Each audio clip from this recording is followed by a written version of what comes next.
दोस्तों आज मैं आपको पाकिस्तान टेलीविज़न इंडस्ट्री और पाकिस्तान ड्रामा इंडस्ट्री के चंद ऐसे माजी के मशहूर मरूफ चाइल्ड आर्टिस्ट की पिक्चर्स दिखाने जा रहा हूं जिन्हें देखकर आप खो जाएंगे माजी के लम्हात में और आपको याद आएंगे पाकिस्तान टेलीविज़न के सुपरहिट ड्रामा। चले बढ़ते हैं बिना वक्त गवाए वीडियोस की तरफ।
मदीना मुनव्वरा मक्का मुअज़्ज़मा के शुमाल में तकरीबन 480 किलोमीटर के फासले पर है।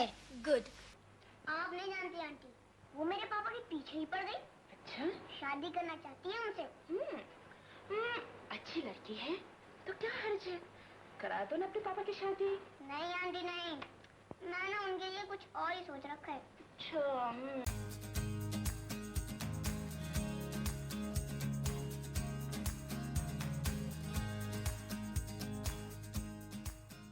तो दूसरे चैनल की तरह मैं शुरू में नहीं कहता कि मेरे चैनल को सब्सक्राइब कर दीजिए, लेकिन अभी आपने वीडियो मुकम्मल तौर पर देख ली है। अगर पसंद आई हो तो मेरे चैनल को आप प्लीज़ सब्सक्राइब कर दें। आप तमाम दोस्तों का बहुत बहुत शुक्रिया।